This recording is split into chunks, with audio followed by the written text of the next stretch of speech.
Olá a todos, todas e todes. Meu nome é Michele Crestani, sou formada em História, mestra em Ciências Sociais e, primeiramente, gostaria de agradecer o aceite do meu trabalho e o acolhimento aqui nesse simpósio. A proposta dessa comunicação é trazer informações sobre um prontuário médico psiquiátrico de uma mulher que foi hospitalizada na década de 30 na cidade de São Paulo, para percebermos a partir dessas informações como se davam as práticas normatizadoras da época. O título: Louca, Independente e Voluntariosa. No dia 27 de janeiro de 1936, uma mulher, a quem chamarei pelas letras iniciais de seu nome, DDR, deu entrada no sanatório Pinel, levada por seus familiares. O sanatório tratava-se de uma instituição psiquiátrica de caráter privado que atendia um público das classes mais abastadas, localizado na cidade de São Paulo, no estado de São Paulo, no Brasil. O prontuário médico de DDR a descreve da seguinte maneira: 28 anos, mulher, brasileira, casada, doméstica, residente na cidade de Santos. Ainda de acordo com o prontuário, a paciente era, abre aspas, dotada de temperamento dócil e mostrava-se um tanto retraída, toda dedicada aos arranjos do lar e cuidados dos filhos. Porém, nos últimos meses, abre aspas novamente, uma citação do prontuário, passou a mostrar-se independente, voluntariosa, lendo volumes e mais volumes sobre os direitos da mulher, emancipação feminina, etc. O caso pareceu agravar quando, de acordo com o depoimento de seus familiares, ela fugiu para o Rio de Janeiro e passou a mostrar-se excessivamente vaidosa, tentando mesmo seguir carreira artística. Interrogada pelos profissionais do sanatório que cuidavam do seu caso, ela disse que, não tendo vocação para amar, desejava desquitar-se, pois o marido ultimamente a maltratava. Aliás, ela já gostava de outro. Isso de acordo com o seu prontuário, né? O caso de DDR não é isolado, mas faz parte de um grande número de prontuários existentes. Não apenas do Sanatório Pinel, mas de tantos outros, que nos retratam como os papéis de gênero atribuídos aos indivíduos naquele contexto eram um fator decisivo na classificação dos corpos entre sadios e doentes. Na verdade, ainda é, né? Para avançarmos um pouco mais na compreensão do caso específico que acabei de narrar, é preciso entender um pouco como se orquestravam as políticas de saúde da época. O início do século XX foi marcado por uma série de transformações no mundo e no Brasil. As inovações tecnológicas, o avanço da industrialização no país, somadas a um forte processo de urbanização, contribuíram no processo de mudanças nos comportamentos sociais. A este processo se atribuiu a ideia de modernização. Começaram-se a formar nesse período os grandes centros urbanos do país, como o exemplo notório, a cidade de São Paulo, que rapidamente se transformou num polo econômico, devido à instalação de indústrias e o altíssimo aumento populacional devido a um processo migratório, tanto externo quanto dentro do próprio país. Diante das configurações que iam transformando o espaço urbano de São Paulo, hábitos e comportamentos também se modificavam. Estavam igualmente marcados pelas diferenças de classe, raça, gênero e origem. Como nos aponta Margaret Hago, tornou-se também urgente definir as barreiras simbólicas entre as jovens de família, as trabalhadoras e as meretrizes que circulavam pelas ruas da cidade.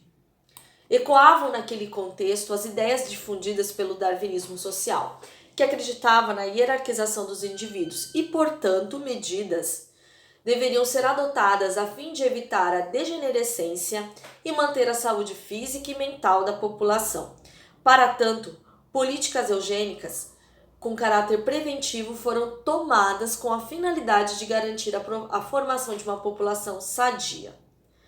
Dessa maneira, de acordo com esse pensamento, para manter a sociedade organizada, livre de conflitos e a população sadia e desenvolvida, seria necessário lidar com as condutas vistas como males prejudiciais para a organização da vida social, como alcoolismo, prostituição, homossexualidade e comportamentos que não se inseriam nos papéis de gênero instituídos como saudáveis e corretos na época.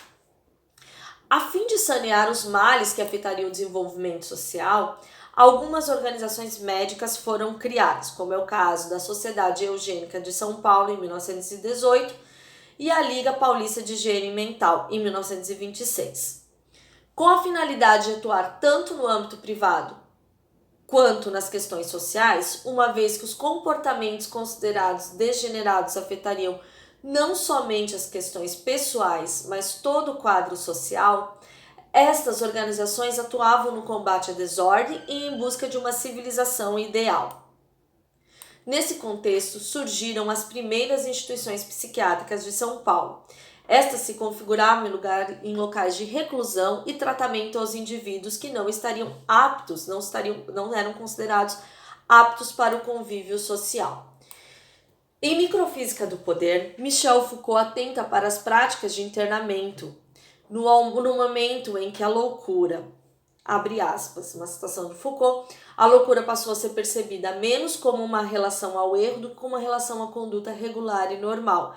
Ou seja, todos os indivíduos que não se enquadravam dentro das práticas normalizadoras dos ideais de norma de uma sociedade eram considerados como loucos, doentes mentais e reclusos nesses lugares. A partir do prontuário médico de DDR, localizado hoje no Arquivo Público do Estado de São Paulo, podemos perceber como se efetivavam as políticas normatizadoras daquele contexto.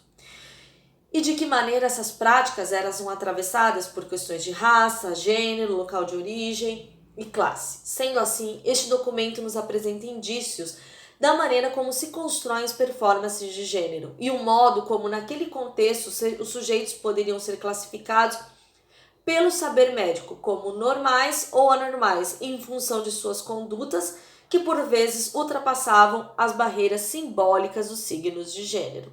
E mais, como este saber médico era utilizado nas questões políticas para classificar e organizar a sociedade da maneira como bem entendiam as classes mais abastadas e aqueles que governavam. No que diz respeito às mulheres, principalmente as de família mais abastadas, como é o caso de DDR, eram consideradas como responsáveis pelo bom funcionamento da sociedade, as responsáveis por garantir a perpetuação da espécie através da produção de crianças saudáveis e de sua criação dentro de um ideal de civilidade.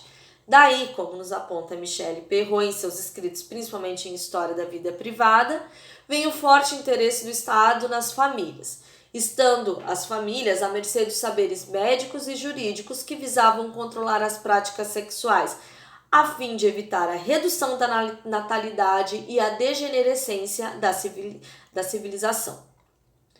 Portanto, ao se posicionar de forma mais independente e voluntariosa, como foi classificada a DDR se posicionou também contra as normas que lhes foram impostas e não agiu de acordo com o que se esperava na época a uma dama, que deveria desenvolver unicamente um papel que lhe foi imposto, que é cuidar da família e ser obediente ao marido. O custo de buscar sua autonomia e tentar mudar de vida, não aceitando as imposições que lhe recaíam, foi o internamento forçado, a privação da liberdade e a impossibilidade de decidir sobre a própria vida. Ainda no prontuário de DDR, está anexada uma carta a qual ela destina ao irmão dela, dizendo que o marido foi visitá-la e sugeriu que ela cometesse suicídio por manchar o nome da família.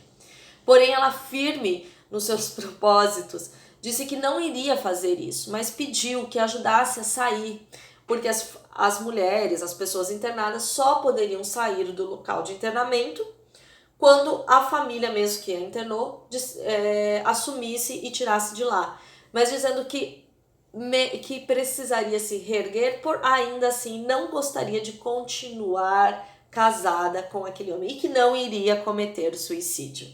Bom, esse foi o meu trabalho, no qual eu falo um pouco sobre a loucura, ou seja, as classificações sobre loucura, como os sujeitos eram classificados naquele contextos como normais e anormais a partir de sua conduta, não exatamente a partir de, como Foucault nos aponta, como um erro, mas como o contrário daquilo que eram consideradas práticas normais dentro de uma sociedade. O caso de DDR nos exemplifica e escancara como as questões de gênero eram cruciais e importantes naquele momento para dividir, e como essas classificações estigmatizavam os indivíduos, no caso das mulheres, privavam de liberdade e de suas escolhas, e as condicionavam a um tratamento muitas vezes desumano dentro do sanatório, privando de liberdades e uma série de fatores. Obrigada a todos por ouvirem. É isso.